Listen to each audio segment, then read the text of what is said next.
Hola a todos y todas que nos escuchan en una cápsula más de la Escuela Constituyente organizada por el Centro de Estudiantes de la Facultad de Derecho de la Universidad de Chile. Mi nombre es Rita Lajes y soy académica en esta misma escuela de Derecho, y en esta oportunidad tengo el gusto, junto con Vicente Bustos, de conversar y hablar un poco sobre en el marco del proceso constituyente que se nos ha abierto esta oportunidad de hablar sobre constitución y migración. La importancia o lo que quisiera destacar en esta oportunidad y en esta cápsula es algunas reflexiones respecto del fenómeno migratorio y cómo este puede ser incorporado en el debate constituyente y eventualmente la visión y reflexión que un país tenga sobre los flujos migratorios, de cómo esa visión puede verse reflejada en una constitución o en un texto constitucional. Para ello, y en general, las constituciones,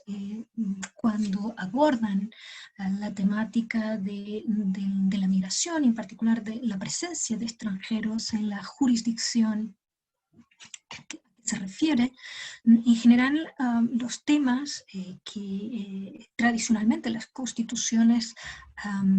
contemplan tienen que ver con ciudadanía y nacionalidad, formas de adquisición y causales de pérdida, derechos y obligaciones que podemos reconocer o que un Estado puede reconocer a las personas extranjeras que se encuentran bajo su jurisdicción. Y finalmente quisiera también abordar específicamente la temática del asilo y del refugio y cómo algunas constituciones también tratan de establecer o de realizar un cierto reconocimiento jurídico de este tipo de movilidad humana, que es una movilidad al contrario de la migración económica, o donde por lo menos ese aspecto no es tan marcado. Hay una movilidad forzada, es decir, hay circunstancias externas al individuo que le han obligado a salir de su país de nacionalidad o de última residencia para acogerse a un tercer país. En el análisis de cada uno de estos capítulos o acápites de la presentación que he preparado, todos ellos tienen subyacente una pregunta que tiene naturalmente una dimensión ética, una reflexión, o requiere naturalmente una previa reflexión ética, pero cuya reflexión naturalmente tiene implicaciones político-jurídicas que no son menores y que debiéramos considerar a la hora de discutir un futuro texto constitucional. Esas preguntas tienen que ver con quién somos nosotros, es decir, quién es esta comunidad político-jurídica que decide darse a sí mismo un nuevo texto jurídico que contiene las reglas generales y básicas de esta misma comunidad, quiénes son sus miembros, cómo pueden las personas pertenecer a esa comunidad, es decir, cómo se establece la membresía, qué ocurre con los que no son parte de esa comunidad político-jurídica, pero a ella quieren pertenecer, de esa comunidad. Y finalmente tiene el Estado, el chileno o cualquier otro Estado, la obligación de, en ciertas circunstancias, acoger personas que no son miembros de esa comunidad, pero tiene alguna obligación de acoger en ciertas circunstancias a esas personas extranjeras que solicitan eventualmente esa acogida y por lo tanto una futura membresía en esta comunidad político-jurídica. Sobre estas cuestiones entonces pasaremos a hablar a continuación. Considerando una suerte de consideraciones preambulares, es importante cuando hablamos o cuando pretendemos discutir la relación de una constitución y la migración, y por lo tanto cuál es la relación entre un determinado Estado y sus extranjeros, es decir, las personas a los que ese Estado reconoce como siendo extranjeros. importa en este contexto tener en consideración algunas ideas sobre la migración como un fenómeno social que ocurre y por lo tanto a la hora de definir esa relación político-jurídica me parece que es importante hacerlo. Actualmente, y de acuerdo a las cifras que conocemos por parte de las autoridades nacionales, el Departamento de Extranjería y Migración, pero también en base a los censos y otro tipo de informes respecto de la población. Lo podéis ver en pantalla, un tratamiento, digamos, de esos datos elaborado recientemente por el Servicio Jesuita Migrantes. Lo que vemos en base a esos números y cifras que conocemos es que la migración en Chile podríamos caracterizar 3 puntos que nos parece importante. Por un lado, en primer lugar, el aumento significativo de los flujos migratorios hacia el país en los últimos años, es decir, el país siempre tuvo naturalmente flujos migratorios, pero vemos que hay una intensificación y un aumento de esa llegada de nuevas personas, es decir, de no nacionales, de extranjeros al país, y eso es, como les digo, significativo y es importante, y eso hace con que naturalmente la población que vive en Chile y que está bajo la jurisdicción del Estado chileno no son solo nacionales de ese Estado, no son solo chilenos, sino que hay cada vez más una diversidad nacional, cultural y social y todo lo que se implica con la llegada de personas extranjeras a un país. En los últimos años, sobre todo, vemos que esa intensificación, de acuerdo a lo que indican las cifras disponibles, que el siglo XXI en particular y sobre todo ya en la segunda veintena, digamos, del siglo XXI. En segundo lugar, hay un predominio de ciertas nacionalidades de extranjeros en Chile. Vemos que son sobre todo, se concentran en 5 grandes comunidades extranjeras. Venezuela es actualmente la que tiene mayor presencia, pero seguida de otras que ya tenían una presencia con algunas décadas en el país. Es el caso de la comunidad peruana, que ya se registra su presencia de forma significativa, por lo menos desde los años 90 del siglo XX, pero se van juntando nuevas a esas presencias de nacionalidades o comunidades nacionales clásicas, que ya una cierta presencia histórica en el país, como es la comunidad peruana o la comunidad argentina, por ejemplo. Se juntan nuevas nacionalidades o con una presencia importante, que es el caso de Haití, Colombia, y finalmente también Venezuela. Es por lo tanto una migración latinoamericana, sobre todo son personas que provienen de la región donde se inserta Chile. Es una migración también fronteriza, transfronteriza, es decir, con la presencia importante de los países vecinos, Argentina, Perú o Bolivia, pero que en los últimos años esa migración transfronteriza ha dado lugar a una migración intrarregional, y por lo tanto con la presencia de estas nuevas comunidades, pero sobre todo una migración regional, intrarregional, y por lo tanto lo que designamos en los estudios migratorios es una significativa aumento de la migración sur-sur. Bueno, estas tendencias, digamos, sobre todo de migración intrarregional, migración sur-sur, la vemos no solo en Chile, sino que en toda la región. Podemos ver que, y si comparáramos América Latina con el resto de otras regiones en el mundo y continentes, vemos que no es, que sí hay un aumento de los flujos migratorios al interior de la región, pero tampoco América Latina es la región con mayor número, digamos, tanto en términos relativos como en términos absolutos, que tengan mayor presencia o mayores flujos migratorios. Siendo cierto que en la región digamos, en el continente americano está presente uno de los grandes corredores migratorios en el mundo, que es el corredor México-Estados Unidos, siendo también cierto que esa migración no es solamente en los últimos años, no es solamente de mexicanos, pero es, como les decía, en los últimos años, sobre todo con gran presencia de migración de Centroamérica hacia Estados Unidos y eventualmente incluso hacia Canadá. Hay en la migración en América Latina, y también se ve en Chile, la fuerte presencia de mujeres migrantes, es decir, la mujer como un sujeto, un migrante autónomo, es decir, que toma ella la decisión de salir de su país de origen para vivir en un otro, y posteriormente después habrá fenómenos de reagrupación familiar, y por lo tanto esa es una marca importante. No siempre ha sido esa fuerte presencia de la mujer en los flujos migratorios, no siempre ha sido la característica, digamos. Y también otro dato importante en esta caracterización breve de los flujos migratorios en América Latina es la presencia importante también de una migración juvenil, es decir, de la presencia de migrantes, de personas con menos de 20 años,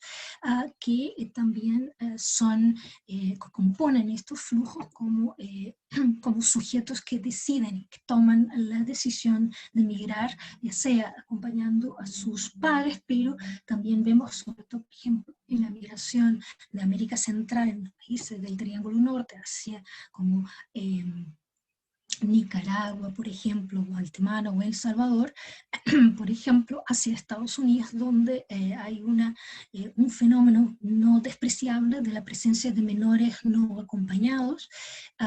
es decir, de niños, niñas y adolescentes que migran sin sus progenitores o un tutor legal, ¿no? que sea responsable jurídicamente por estos niños, niñas y adolescentes. También vemos, y esta es una característica, digamos, última, digamos, más reciente de los flujos migratorios en la región, que es uno de los principales movilidades o nacionalidades que hoy componen estos flujos migratorios, y es la presencia de personas de Venezuela. Es decir, el éxodo venezolano es uno de los que alimenta, digamos, estos aumentos de los flujos en la región, no solo de América Latina, de Sudamérica hacia el norte del continente, sino que también al interior de todo el continente, de todo el subcontinente o subregión de América del Sur. Esa presencia significativa e importante vinculadas a cuestiones específicamente relacionadas con el país, vinculadas a la instabilidad política, que también se traduce en un mal desempeño económico y razones humanitarias, es decir, muchos de estos flujos de personas de Venezuela tiene que ver con la situación de violación sistemática de derechos humanos en el país, y que más bien parece responder a una migración, a las categorías de la migración forzada, es decir, del refugio y de asilo, que a la clásica llamada migración laboral. Esto porque, naturalmente, las malas condiciones económicas parecen ser consecuencia de la instabilidad política que se conoce ya algunos años en el país. La presencia, como les digo, de este flujo proveniente de Venezuela, con un importante número de personas, hizo, lo que podemos ver es que, por un lado, una parte muy importante de las personas provenientes de Venezuela tienden a residir o a ir hacia los países vecinos. Colombia, en ese contexto, Colombia aparece como el país que más el número de venezolanos recibe, pero después hemos visto que ese flujo, digamos, de personas provenientes de Venezuela rápidamente se extiende a otros países, incluso países que tradicionalmente no eran países fuertes, países de inmigración, como es el caso de Chile o de Perú, y que reciben un número también muy importante de personas provenientes de Venezuela, y este es, en términos sustantivos o masivos, digamos, el flujo más importante que tenemos hoy en la región, y que plantea naturalmente cuestiones jurídicas de carácter migratorio y de asilo muy importantes, y la necesidad de eventual cooperación internacional y regional para dar respuesta a este éxodo venezolano. Bueno, teniendo en consideración o teniendo presente estas consideraciones iniciales, y son importantes porque cuando hablamos entonces de migración y constitución, es importante saber, tener presente, digamos, qué nacionalidad, de dónde provienen la mayoría de estas personas, cuáles son las razones por las cuales pueden llegar a China, y cuáles son las posibles soluciones desde el punto de vista migratorio, ¿no? que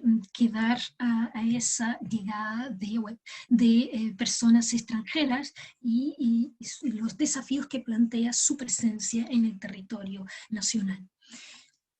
Los textos constitucionales, ya sea la constitución chilena, pero la mayoría de las constituciones, una parte importante de las constituciones, cuando habla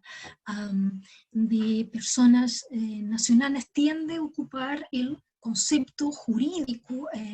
de extranjero, que es un concepto bastante eh, eh, antiguo, digamos, en el lenguaje jurídico. Tradicionalmente es la palabra que, o el vocablo, el concepto que se utiliza. Veremos que es un concepto que se define por oposición de forma negativa, pero es un concepto. Si este concepto jurídico de extranjero se lo comparamos con o si lo enmarcamos dentro de los estudios migratorios, vemos que es un concepto muy amplio, porque dentro de la categoría de extranjeros hay muchos tipos de migración, por ejemplo, y que no tienen las mismas características o que exigen distintas respuestas jurídicas y políticas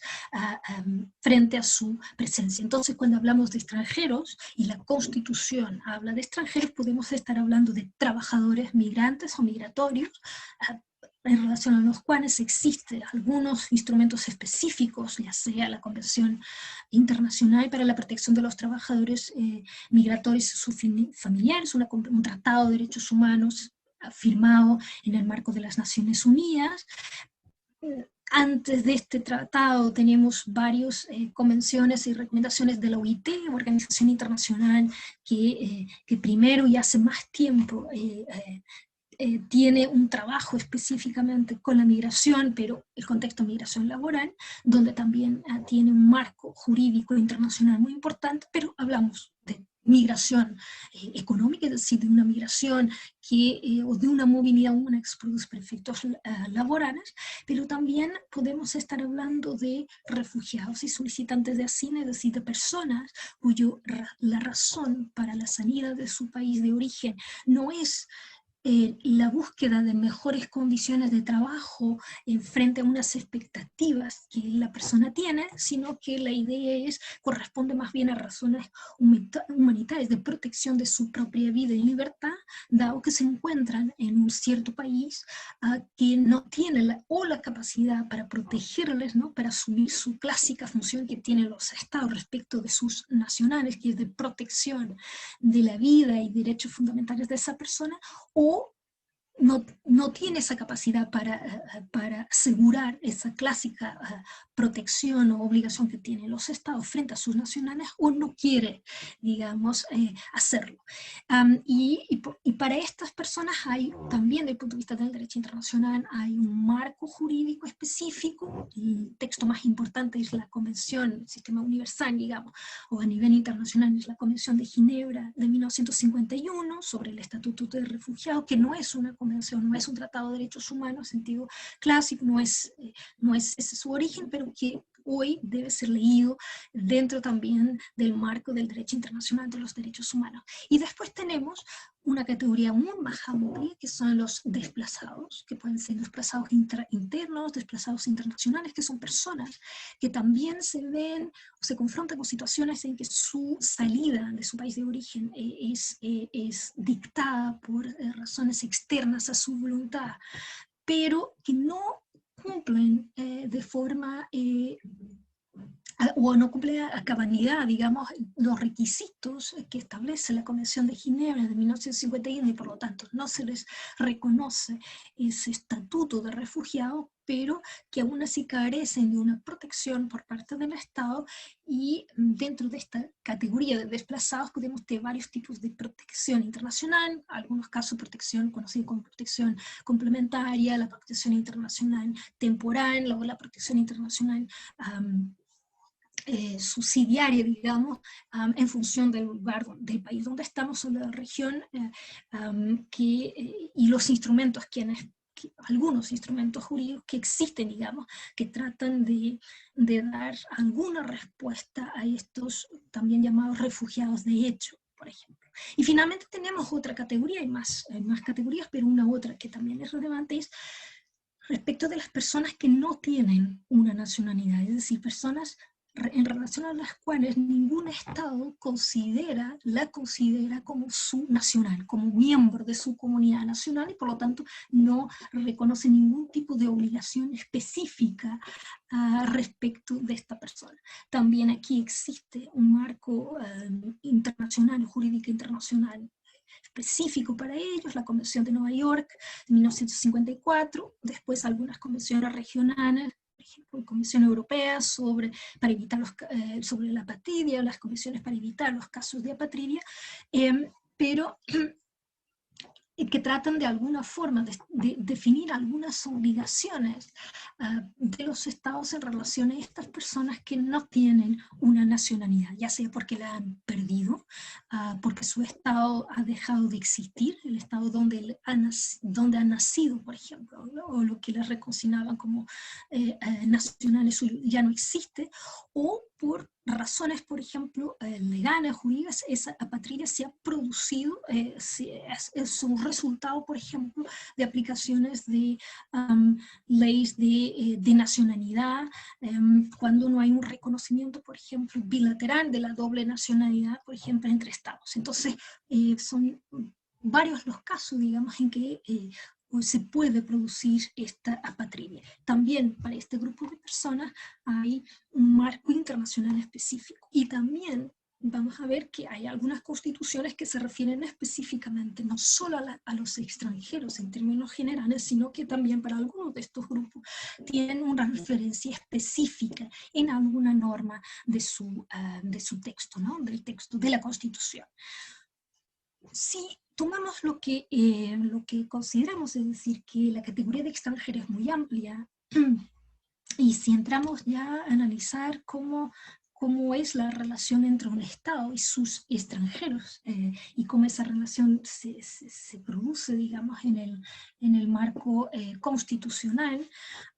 la pregunta entonces es, ¿quiénes integran la comunidad nacional? Si tomamos como ejemplo la Constitución chilena, vemos que en su artículo primero, donde establece una suerte de, en términos generales, una obligación general del Estado de Chile con relación a las personas que se encuentran bajo su jurisdicción, y en ese artículo 1, y más específicamente en el párrafo cuarto de ese mismo artículo,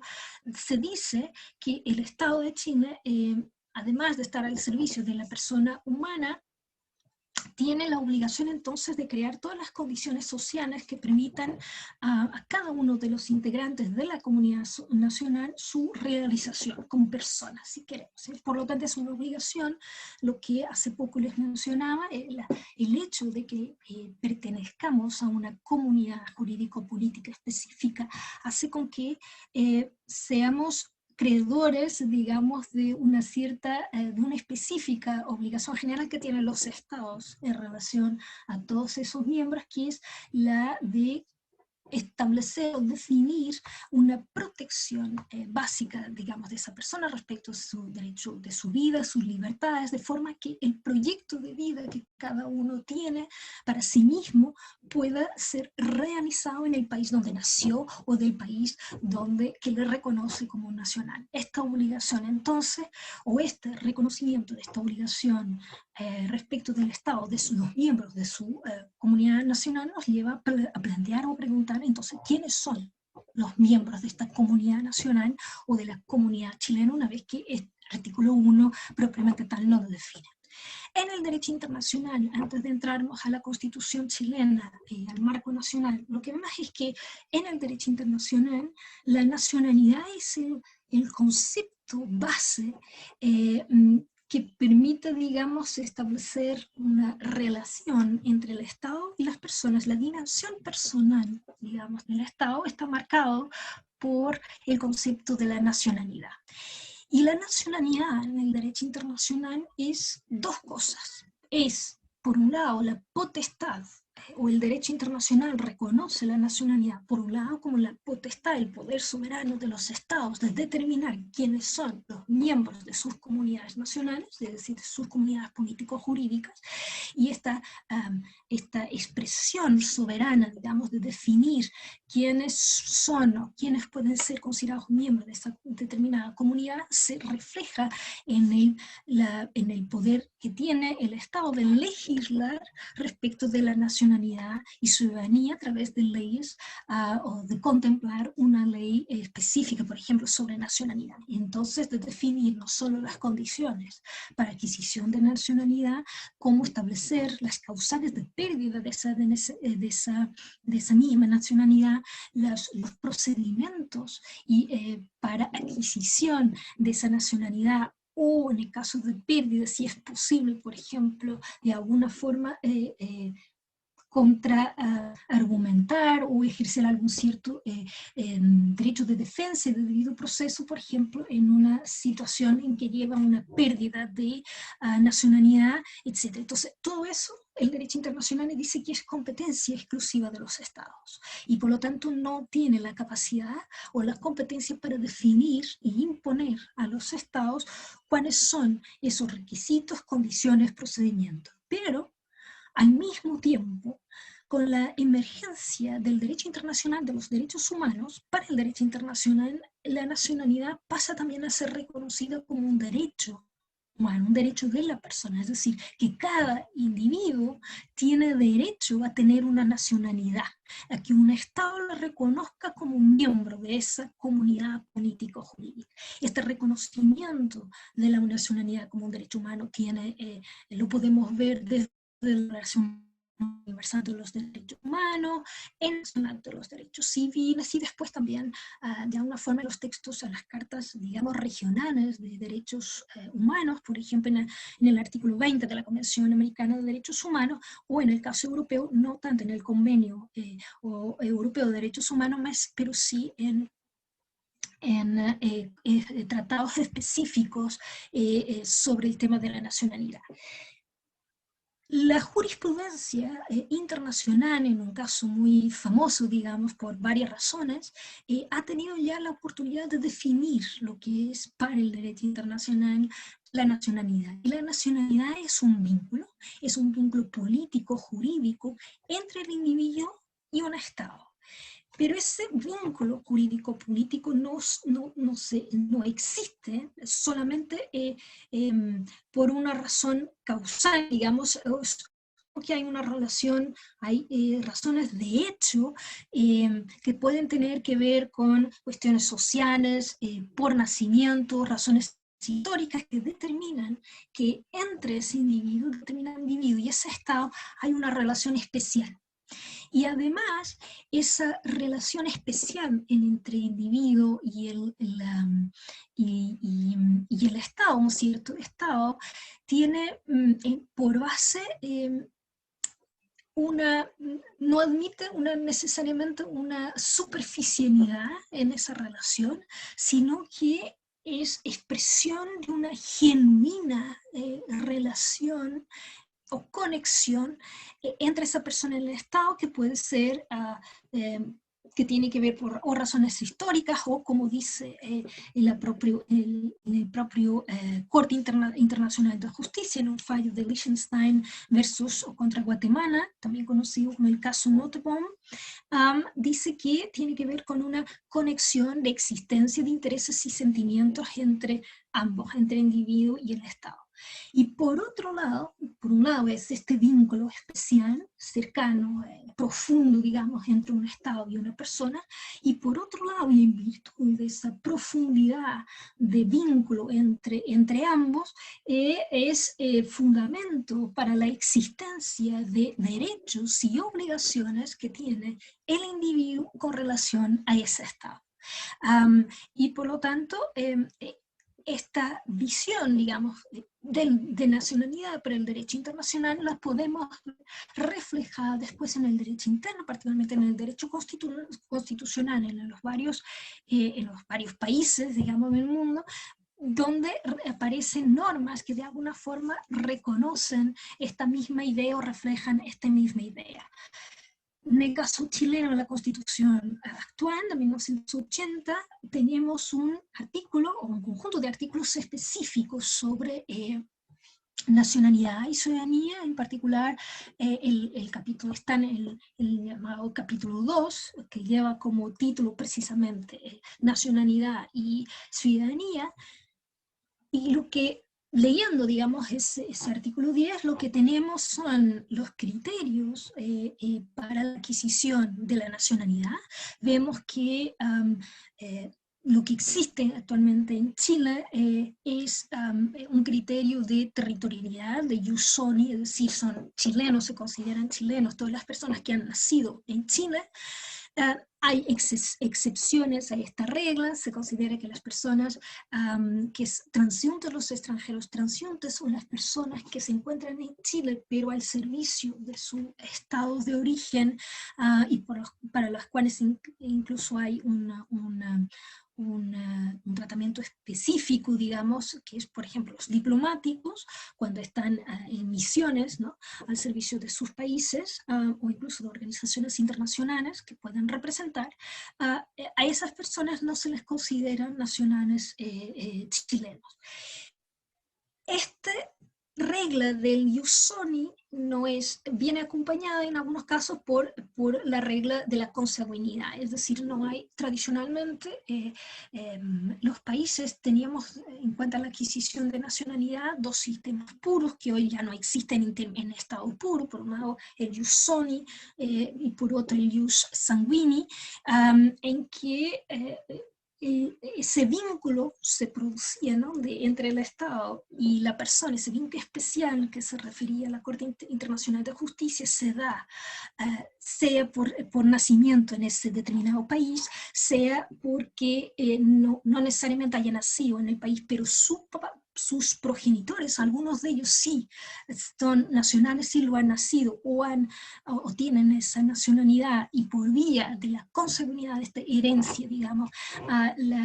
heredan de alguna forma esa nacionalidad de uno de los progenitores o de ambos los progenitores, aunque no hayan nacido en el país. Por lo tanto, aparte del vínculo del nacimiento, podemos tener el origen nacional, cuando ese origen nacional es de uno de los padres, digamos, o de los progenitores, o de ambos, que puede ser porque han nacido en Chile y tienen esa nacionalidad, o pueden ser nacionales por vía de la naturalización. Y después tenemos, aparte de estos clásicos, digamos, modelos de jus soli, de jus sanguinis, tenemos también la adquisición de la nacionalidad por vía de la naturalización. Y esa naturalización puede ser por ley, por ejemplo, que está vinculada al vínculo de la residencia, es decir, se considera que las personas extranjeras, pasado un determinado periodo de residencia en el país, en el caso de Chile, 5 años de residencia permanente, pueden, si así lo desean, solicitar la nacionalidad chilena, o en el caso de personas, en base a una cuestión de mérito, digamos, de reconocimiento de servicios o del mérito que puede tener la persona con el Estado chileno, se le puede reconocer la naturalización por gracia. Y esto, digamos, es lo que tenemos en la Constitución chilena, pero lo que vemos a través del estudio de otras constituciones y de otros modelos es que hay casos o hay ciertos estados que consagran un derecho constitucional de naturalización a los extranjeros residentes. Es decir, en el caso chileno, la naturalización por ley se remite para la ley. Simplemente la Constitución lo que dice es que las personas extranjeras que hayan obtenido una carta de naturalización, y sabemos que esa carta de nacionalización se obtiene cuando uno tiene la residencia permanente en Chile por lo menos hace 5 años. Pero hay constituciones que expresamente dicen que las personas residentes, extranjeras, residentes en el país, cuando transcurrido un cierto periodo de residencia, tienen derecho a obtener esa nacionalización y incluso puede, en algunos casos específicos, tener una residencia en años menor a la que ha establecido. Es el caso de la Constitución argentina, que en el artículo 20 dice claramente que las personas extranjeras en Argentina pueden obtener la nacionalidad argentina cuando hayan residido por lo menos 2 años continuos en la nación, ¿no? En la nación argentina. Por lo tanto, aquí lo que vemos es que hay un reconocimiento, una suerte de derecho constitucional, un reconocimiento constitucional de esta naturalización en virtud de la residencia en el país. También vemos que de la misma forma que se puede obtener la residencia, también se puede perder. Y aquí también hay varias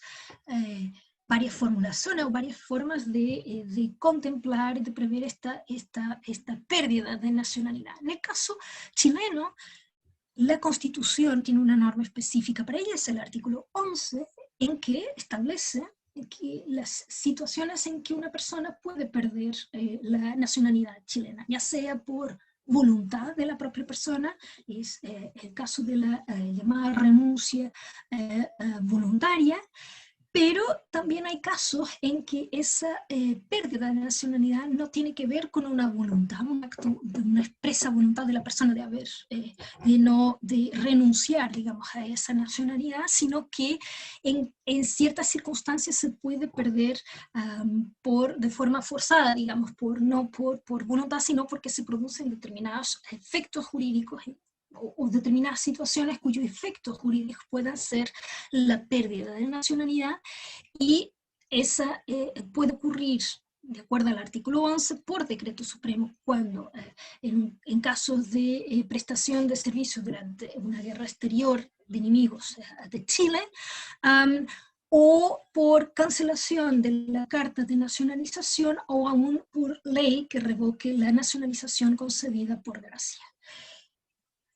Las consecuencias para la pérdida de la nacionalidad puede ser la extranjería, es decir, la persona entonces deja de ser nacional y pasa a ser extranjero. Y se le aplicaría, una vez que se encuentre todavía en el territorio chileno, aunque no es totalmente claro, porque la ley actual de extranjería tampoco define en términos claros qué es lo que ocurriría a una persona que se encontrara en estas condiciones, pero se le aplicaría el estatuto de migrante y todo el régimen jurídico que lo acompaña por la legislación de extranjería existente. La pérdida de la nacionalidad viene acompañada de la pérdida de la ciudadanía, y allí lo define claramente el artículo 17 de la misma Constitución chilena, y por lo tanto veremos que la ciudadanía tiene que ver o está vinculada al ejercicio de derechos políticos, y eventualmente, es decir, no es una consecuencia obligatoria o automática de la pérdida de la nacionalidad, pero puede ocurrir en algunos casos, que es la apatridia, es decir, la persona pierde la nacionalidad chilena, pero no tiene otra nacionalidad, o deja o no hay un estado, cualquier otro estado tercero, que lo reconozca como nacional suyo, y por lo tanto esas situaciones de apatridia ocurren. La Constitución chilena no refiere qué ocurre cuando, por ejemplo, la consecuencia de la pérdida de la nacionalidad chilena se traduce en la apatridia de esta persona. Sin embargo, algunas constituciones sí lo hacen, porque justamente esos estados han asumido en la esfera internacional obligaciones por vía de la Convención de Nueva York de 1954 y de otras convenciones internacionales y sobre todo regionales, en que de alguna forma imponen la obligación a los estados de evitar los casos de apatridad y de hacerse cargo, digamos, de esas mismas apátridas cuando esa apatridad sí es producida por un acto que tiene que ver con el estado en cuestión. Un ejemplo de ello es la Ley Fundamental de la República Federal Alemana, en que en un artículo específico, que es el artículo 16 sobre nacionalidad y extradición, dice que naturalmente que nadie puede ser, en términos generales, nadie puede ser privado de la nacionalidad alemana, pero que la pérdida, en los casos en que esa pérdida de la nacionalidad alemana ocurre, solo podrá producirse en virtud de una ley que determina cuáles son las causales para esa pérdida, y solo puede ocurrir en los casos que es contra la voluntad, es decir, cuando esa pérdida no resulta de una renuncia voluntaria de la persona, sino que es contra la voluntad de la persona misma, cuando, en esos casos, cuando esa pérdida no se convierta en apatridia, es decir, o la persona no se convierte en la patria. En esos casos, determina el legislador constitucional alemán que la pérdida de la nacionalidad no puede llevarse a cabo, o que el Estado alemán se tiene que hacer cargo de esta persona. Por lo tanto, es una forma de compatibilizar, por un lado, este derecho soberano que tienen los estados de definir tanto las causales de adquisición como las causales de pérdida de la nacionalidad, y al mismo tiempo asumir las obligaciones que tiene del reconocimiento de la nacionalidad como un derecho humano, que conlleva, por ejemplo, los casos o la obligación de evitar las situaciones de apatridia,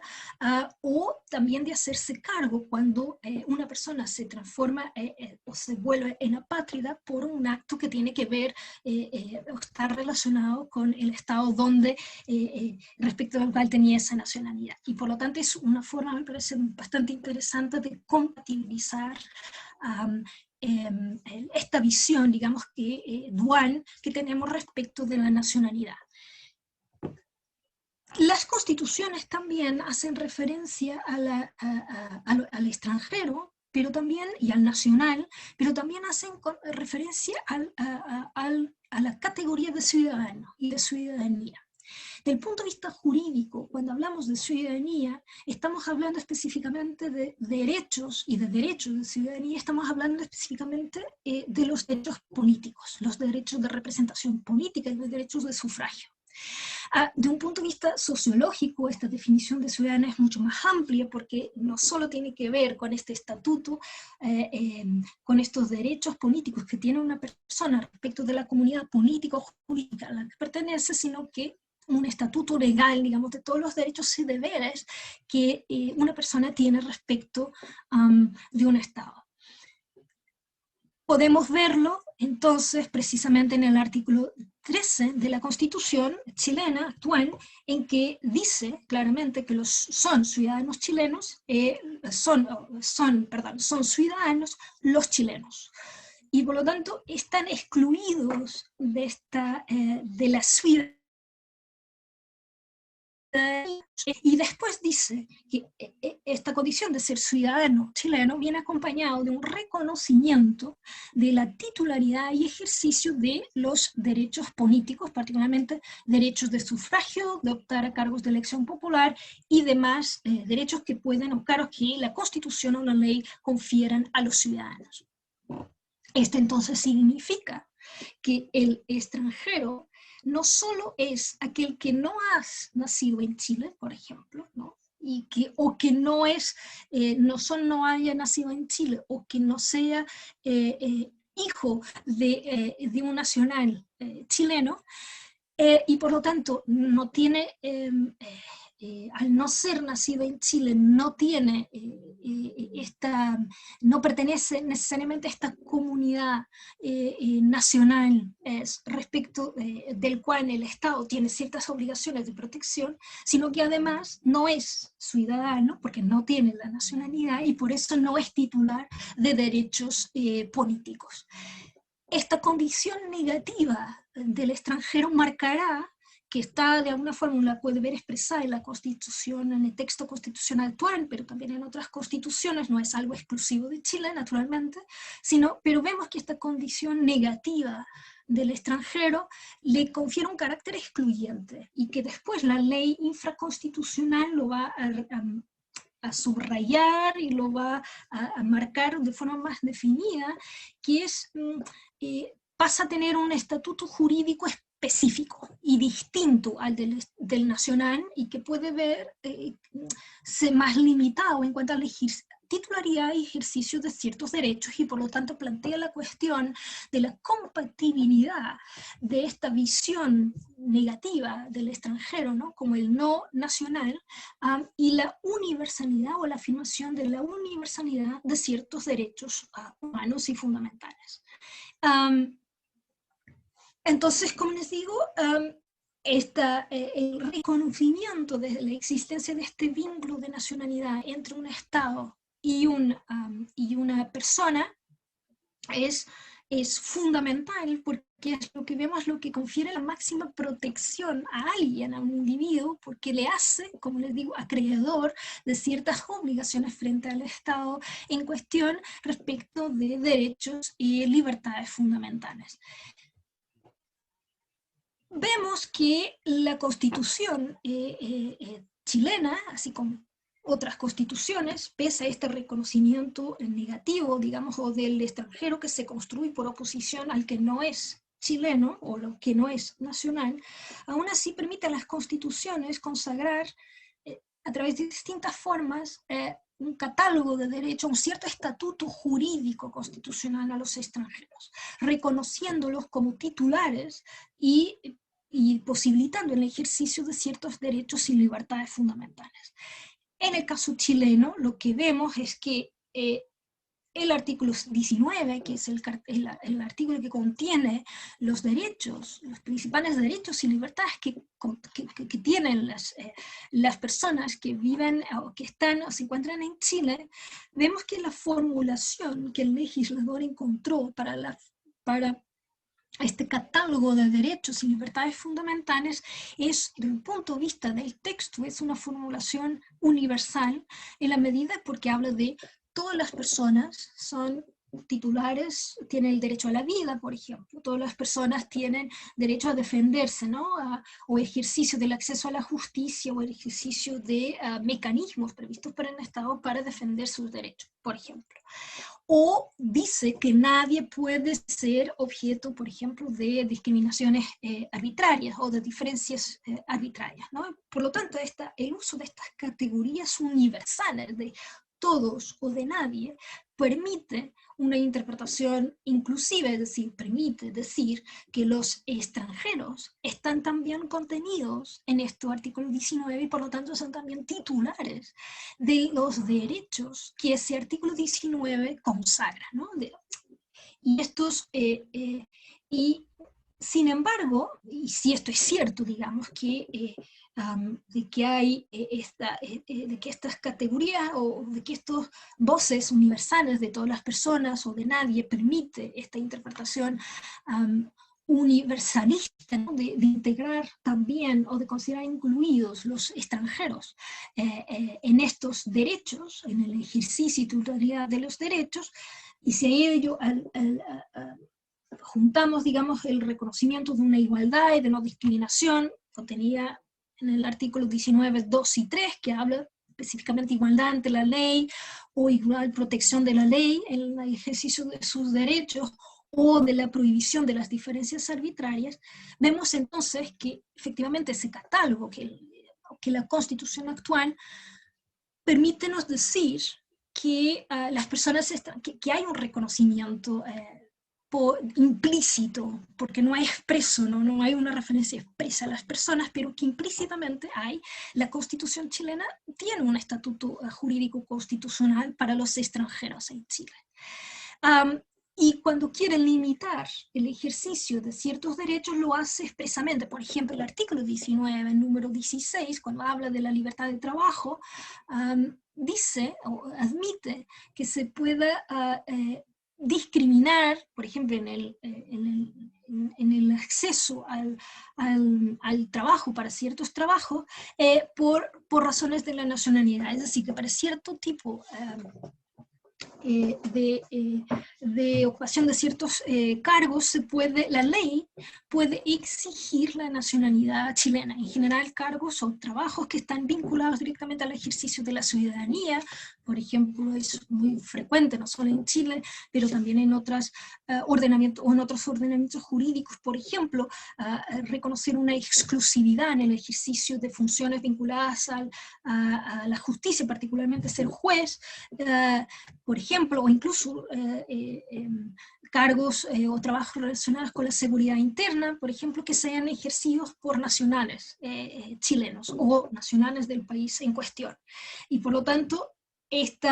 lo que vemos es que pese a este reconocimiento de la universalidad de los derechos, de que los derechos y libertades consagrados en el artículo 19 son para todos, incluidos las personas extranjeras, la propia Constitución admite que en razón de la nacionalidad se puede hacer una diferenciación. Y por lo tanto, lo que vemos es que la extranjería, al contrario de la nacionalidad, admite una diferenciación. Es decir, el estatuto del nacional tiende a la igualdad jurídica, mientras que el estatuto de extranjero o la extranjería no presupone necesariamente esa igualdad jurídica, o por lo menos admite que haya diferenciaciones en razón de la nacionalidad en cuanto al ejercicio de ciertos derechos y libertades fundamentales. En ese contexto, por ejemplo, autores como Sassen hablan de que los extranjeros o las personas migrantes son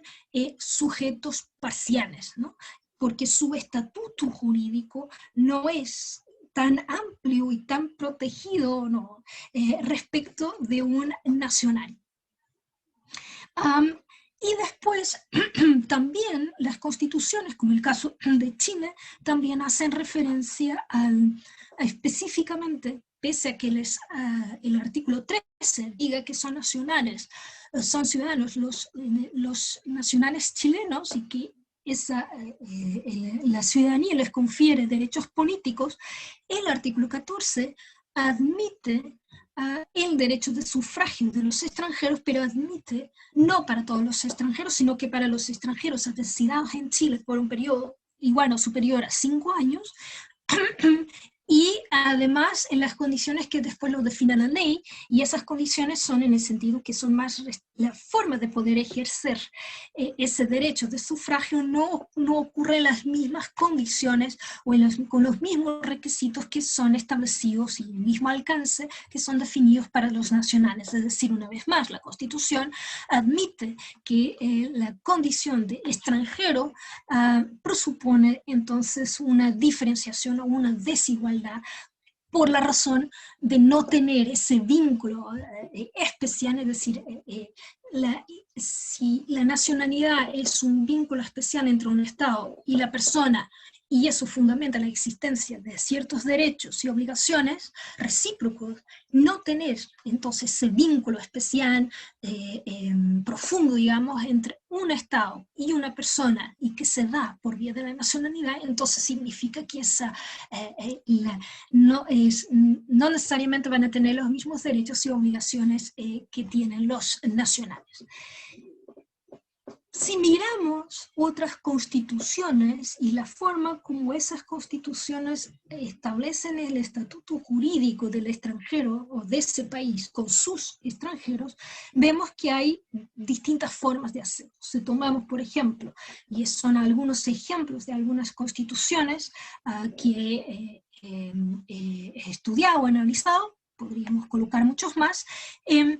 Por ejemplo, en constituciones de la región, como el caso de Bolivia, Brasil y Ecuador, que son los ejemplos que he tomado. Por ejemplo, en el caso de la constitución brasileña, lo que tenemos es la afirmación de una cláusula general de igualdad y de no discriminación, y en que se dice que los derechos, que no solo que son todos, en este caso todas las personas, son iguales ante la ley sin cualquier tipo de diferencia, ¿no?, que justifique un trato diferenciado ante la ley, sino que además expresamente dice que esa igualdad ante la ley no solo es respecto de los ciudadanos nacionales, de los brasileños, sino que también de todos los extranjeros residentes en el país. Es decir, hay una referencia expresa en esta cláusula general de igualdad, de no discriminación, en cuanto a los titulares de esa igualdad y no discriminación, que no son solo los nacionales, sino que expresamente los extranjeros residentes en Chile, en Brasil, también son iguales ante la ley, tienen los mismos derechos y algunos derechos que están después expresamente consagrados en el artículo 15 y en sus varios incisos. En Bolivia, por ejemplo, lo que hacen es tener también una referencia expresa a los extranjeros, no una cláusula general de igualdad y discriminación, como los temas de la que tiene Brasil, por ejemplo, sino que normas en que específicamente el destinatario de esa norma es la persona extranjera, para decir que las personas extranjeras que están presentes en el territorio boliviano tienen derechos y obligaciones en los mismos términos que tienen los nacionales. Y esta formulación, digamos, de normas expresas respecto de los extranjeros para decir que ellos tienen los derechos y deberes que están establecidos, los mismos términos establecidos en la Constitución, salvo naturalmente las restricciones que se pueden admitir por ley, esto porque, como les he dicho, la extranjería siempre permite la desigualdad, o mejor, la diferenciación de trato. Podemos ver, por ejemplo, en la Constitución de Portugal, en su artículo 15, que también dice, en términos generales, que las personas extranjeras residentes en el país o que se encuentran gozan de los mismos derechos y están obligados a las mismas, sujetos a las mismas obligaciones que los ciudadanos nacionales. Hasta después formulaciones no tan categóricas, digamos, pero aún así un reconocimiento específico a la persona extranjera en el país y de que son titulares de derechos y obligaciones, y por lo tanto son vías distintas a las de la Constitución chilena actual. Es decir, el artículo 19 lo que hace es, en esta formulación universal, es no hacer una referencia específica a los derechos que tienen las personas extranjeras, sino para decir que, bueno, todas las personas en Chile tienen ciertos derechos, y después específicamente decir, bueno, que los extranjeros en Chile tienen algunos derechos políticos, el artículo 14, las mismas condiciones o requisitos del artículo 13, que es igual para los chilenos, pero con las restricciones que la ley infraconstitucional pueda indicar, pero no hay una referencia después expresa, digamos, a la persona extranjera, a la persona migrante, y de que ella es expresamente titular de derechos y obligaciones. Por lo tanto, esta universalidad o esta formulación universal, digamos, del artículo 19, lo que puede producir en la práctica es, sobre todo de ciertos grupos sociales o humanos que históricamente son discriminados y víctimas de vulneraciones a los derechos, a sus derechos y libertades fundamentales, es que es diríamos, una universalidad que invisibiliza. Es decir, en el fondo, el legislador constitucional solo habla de forma muy parcial de los extranjeros que están en Chile, solo para restringir, para admitir la restricción, y sobre todo para admitir que algunos de sus derechos sí existen, pero pueden ser restringidos. Por lo tanto, no hay una afirmación de principio, diríamos, como existen otros textos constitucionales en que claramente parten por afirmar como regla de que los extranjeros son titulares de derechos, pero que después pueden ver restringidos el ejercicio de muchos de esos derechos, que después casi siempre la Constitución remite para una ley infraconstitucional. Finalmente, y para terminar, lo que tenía programado, pensado para esta escuela constituyente es los casos en que nos podemos plantear si un Estado tiene obligación respecto de los extranjeros de todos los países del mundo, se tiene una cierta obligación respecto de esos extranjeros que no están en Chile, ¿no? Porque vemos que el artículo 19 se hace cargo más o menos de los extranjeros que están presentes en Chile, que residen en Chile, pero respecto de los que no viven en Chile, de los que no están todavía en el territorio nacional, ¿tiene el Estado chileno alguna obligación o alguna relación respecto de ellos, lo que vemos es que la Constitución, y lo que dentro de esta pregunta formulada en términos amplios, ¿no? Naturalmente la llevo al tema del asilo y del refugio. En el caso chileno, la Constitución de 1980 no hace referencia al asilo y al refugio, es decir, a la situación en que una persona, por persecución o por temor de su vida en libertad, pueda solicitar en Chile la protección del Estado chileno. Sin embargo, hay constituciones que sí lo hacen de forma expresa, es decir, sí vemos que hay un